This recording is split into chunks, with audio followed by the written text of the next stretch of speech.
काजू जो है, काजू का सेवन कर सकते हैं लेकिन थोड़ा कम करें, क्योंकि बाकी नट्स के मुकाबले कार्ब्स थोड़े ज्यादा होते हैं। दूसरी चीज, सूखे फल और ड्राई फ्रूट से बचें। हाँ जी, ये वो फल हैं जिनका पानी मशीन में या धूप में सुखा दिया गया और पानी सूखते ही ये शुगर बम बन जाते हैं, जैसे किशमिश। भाई साहब, किशमिश जो है असली में अंगूर है जिसका पानी सुखा दिया गया है। अब देखिए, ताजा अंगूर आप खाते हैं नोच नोच के, तो आप 10, 15, 20 अंगूर खा लेंगे, लेकिन किशमिश ऐसी चीजें छोटी आती है तो आप उसके 25, 30, 40, 50 खा लेते हैं। ये आपको परेशान कर सकती है काफी ज्यादा। ऐसे ही खजूर, खजूर नेचुरल है लेकिन इसका जीआई बहुत हाई है, ये तुरंत ग्लूकोज बढ़ाता है। अंजीर, सूखी अंजीर में भी शुगर बहुत ज्यादा होती है। अगर ताजी अंजीर मिल जाए तो बेहतर है, लेकिन सूखी अंजीर को आप खाने से बचिएगा। अब बात करते हैं फल को लेकर, फल फ्रूट। देखिए, फल जो है शुगर के मरीजों के लिए अच्छे हैं क्योंकि उनमें विटामिन और सबसे जरूरी फाइबर होता है। लेकिन सवाल यह है कि कौन सा फल डायबिटिक पेशेंट खा सकते हैं। तो सबसे पहले जामुन, डायबिटिक पेशेंट के लिए जामुन अमृत माना जाता है। इसके बीज का पाउडर भी शुगर कंट्रोल करने में मदद करता है। दूसरा, संतरा, संतरा अपनी डाइट में जरूर शामिल कीजिए। इसमें विटामिन सी और फाइबर होता है जो इम्यूनिटी बढ़ाता है। हाँ, बस शर्त एक ही है कि संतरे का जूस मत पीजिएगा, उसकी फांक जो है काट के वो खाइएगा पूरा पूरा, और उसमें जो धागा धागा होता है उसको जरूर खाइएगा, सबसे फायदेमंद वही होता है। उसको हटा देंगे तो सब बर्बाद हो जाएगा। आप अमरूद खा सकते हैं, सस्ता बेहतरीन फल है, यह आपके पेट को भी भरता है और शुगर नहीं बढ़ाता। आप पपीता खाइए, पाचन के लिए बेहतरीन है। आप सेब खाइए और सेब छिलका सहित खाइएगा। इसके अलावा नाशपाती आप खा सकते हैं, ये भी शानदार है आपके लिए। कौन कौन से फल हैं जिनसे आपको बचना चाहिए? तो भाई साहब, अगर आप शुगर के पेशेंट हैं, सबसे पहले फलों के राजा आम से तौबा तौबा कर लीजिए, क्योंकि फल में आम जो है वो खाली फलों का राजा नहीं है, वो शुगर का भी राजा है। दबा के उसमें शुगर होती है और आपकी हालत जो है वो टाइट कर सकता है। चीकू, चीकू बहुत मीठा होता है, इससे बचिएगा। चीकू भी आपको बहुत नुकसान कर सकता है डायबिटीज में। केला, पूरी तरह पका हुआ केला जिस पर काले चित्ते हो, शुगर को बढ़ाता है। सब्जी वाला कच्चा केला खाया जा सकता है, वैसे ही जैसे कच्चा आम जो है वो भी आप खा सकते हैं। लीची और अंगूर, इनमें भी शुगर बहुत ज्यादा होती है, इसलिए इनको भी मत लीजिएगा। अब इन सब से आगे एक सबसे महत्वपूर्ण चेतावनी, भैया देखो, फल एक बार को फिर भी खा लेना गलती से थोड़ा बोड़ा, लेकिन जूस मत पीना। चाहे करेला हो, संतरा हो, सेब हो, फायदेमंद फल हो या नुकसानदायक फल हो, जब आप जूस निकालते हैं तो फल का सबसे कीमती हिस्सा जो होता है फाइबर, उसका गूदा, उसको उठाकर आप फेंक देते हो डस्टबिन में, और उसके बाद जो निकलता है वो होता है शक्कर, चीनी, मीठा। वो जूस जो है खून में सीधे इंजेक्शन की तरह शुगर बढ़ाता है। फल को हमेशा चबा चबा कर खाएं, फल का जूस नहीं पीना है, ये याद रखिएगा। अब इसके बाद आपको आते हैं कि खाने का सही तरीका क्या है, जादुई ट्रिक। अगर आप शुगर के पेशेंट हैं और आपको मीठा या कार्ब्स खाने का मन है तो अपने खाने के तरीके को बदलें, साइंस का इस्तेमाल करें। जैसे खाने का सही क्रम लगाएं। अपनी थाली में आप रखा खाना जो है किस ऑर्डर में खाते हैं, यह तय करता है कि आपकी शुगर कितनी बढ़ी। इसमें फाइबर, प्रोटीन और कार्ब का फॉर्मूला होता है। तो सबसे पहले थाली से जो खाना आपको खाना है वो फाइबर खाना है, उसके बाद प्रोटीन खाना है और तीसरा खाना है कार्ब। अब स्टेप 1, फाइबर में सबसे पहले जब आप खाना खाने बैठे तो एक प्लेट सैलेड ले लें, हिंदी में जिसको हम सलाद कहते हैं। खीरा, ककड़ी, मूली, टमाटर, जो जो आपके घर में है अपनी अपनी हैसियत के हिसाब से आप उसको लीजिए, उसको खा लीजिए।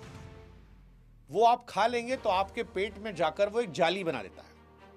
उसके बाद स्टेप 2, प्रोटीन, दाल, सब्जी, पनीर, जो नॉनवेज वाले हैं वो अंडा, चिकन, वो खा लें। और इसके बाद खाने में आप रोटी और चावल को हाथ लगाएं।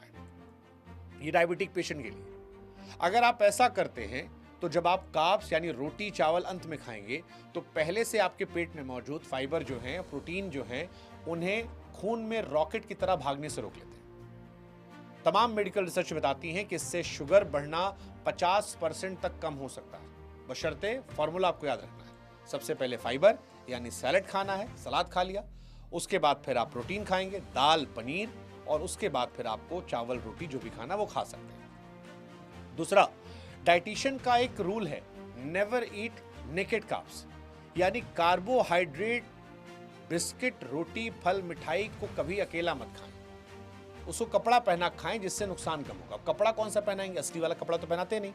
कपड़ा प्रोटीन का, फैट का। जैसे फल खाने का तरीका है, अगर आप सेब या संतरा खा रहे हैं तो अकेले मत खाइए, उसके साथ 4-5 भीगे बादाम खा लीजिए। मान लो आप कहो यार ये सब तो पता है, मुझे रसगुल्ला खाने का मन कर, रसगुल्ले का बताओ। अब शुगर के पेशेंट रसगुल्ला कैसे खा सकते हैं, अब हम आपको ये समझाते हैं। अगर आप डायबिटिक हैं और आपका रसगुल्ला खाने का मन कर रहा है तो आपको सबसे पहला काम करना है कि उसकी चाशनी को निचोड़ दीजिए, 100% शुगर निचोड़ दीजिए। अब बचा सिर्फ छेना। छेना प्रोटीन है, लेकिन इसे खाने से पहले आप थोड़ा सा पनीर या अखरोट खा लीजिए। बादाम खा सकते हैं। बादाम का फैट जो है वो एब्जॉर्प्शन को धीमा कर देगा और आप रसगुल्ला डकार सकते हैं। ये तरीका है। इसके बाद अगर आप 1000 कदम वॉक कर लेते हैं तो आपकी और बल्ले बल्ले हैं, आप पर असर नहीं पड़ेगा। आप रसगुल्ले का भी आनंद ले लेंगे और एंजॉय भी हो जाएगा। लेकिन आपको ये याद रखना है कि भाई साहब, हर चीज की कीमत होती है। शुगर पेशेंट अगर आप हैं तो कीमत यही है कि रसगुल्ला दबाने के पहले एक उसका पानी निकाल देना है, दूसरा बादाम खा लेना है पहले, और तीसरा उसकी पेमेंट देनी है। पेमेंट क्या है? 1000 कदम चलना। अगर वो पेमेंट देने को आप तैयार हैं तो आप एंजॉय कर सकते हैं। पेमेंट नहीं देने को तैयार है तो फिर पेमेंट आपसे रसगुल्ला ले लेगा, और क्या पेमेंट लेगा वो आप जानते हैं। डायबिटिक पेशेंट को लेकर एक सबसे बड़ा मिथ जो है वो है फीकी चाय का। बहुत सारे लोग समाज में ऐसे हैं जो कहते हैं कि भाई साहब मैंने चाय में चीनी छोड़ दी है, लेकिन वही लोग चाय के साथ बिस्किट या 2 रस खा लेते हैं। अब अगर मैं आपको ये बताऊं कि ये जो आपने चीनी छोड़ने के बाद 2 बिस्किट दबा लिया है, इसका मतलब है 1 चम्मच चीनी फांक लेना, तो हो सकता है आपका दिमाग खराब हो जाए, लेकिन सच यही है। हाँ, मैदा, आलू, सफेद चावल और ब्रेड ये पेट में जाकर शुगर बनते हैं। 2 फीके बिस्किट या 2 टोस्ट 1 चम्मच चीनी होते हैं। तो सिर्फ मीठे स्वाद से मत डरिए, उसके पीछे छिपे हुए हिडन कार्ब्स को भी पहचानिए। और अगर ऐसा आप नहीं करते हैं तो फिर आप चीनी ही फांक रहे हैं, बशर्ते आप इस मुगालते में हो कि भाई साहब मैं तो चाय में चीनी नहीं पीता। वो जो बिस्किट आपने दबाया था, वो जो टोस्ट आपने दबाया था, ये जो फैन कहते हैं, ये आपको वही डेंट कर रहा है जो चीनी करती है। अब थाली की बात कर लेते हैं। अक्सर शुगर के पेशेंट ये पूछते हैं कि कितनी रोटी खाई जाए। देखिए, इसका जवाब कैलोरी गिनना नहीं बल्कि प्लेट मेथड है। हम आपको एक आसान फॉर्मूला देते हैं। अगर आप शुगर के पेशेंट हैं, अपनी थाली को दिमाग में सोचिए। ये सोचिए कि आपकी जो थाली है उसको आपने 1/2 कर दिया। अब 50% थाली जो है उसमें आप हरी सब्जी, सलाद, पालक, मेथी, भिंडी, लौकी ये सब भर दीजिए। इसके बाद आधी थाली बची। उस आधी थाली को 2 हिस्सों में बांटिए। एक बांटिए प्रोटीन में और दूसरा बांटिए कार्ब्स में। प्रोटीन में आप दाल, पनीर, अंडा, मछली जो आप खाते खा लीजिए, और उसका आधा जो बचा उसमें अनाज, रोटी या जो भी आप खाते, चावल, और इसके साथ में थोड़ा सा दही या छाछ। अगर आप ऐसी थाली से खाना खाते हैं तो फिर आपकी शुगर अपने आप कंट्रोल में रहेगी। इसका तरीका हमने आपको पहले बताया था। सबसे पहले फाइबर, फिर प्रोटीन, और प्रोटीन के बाद कार्ब्स।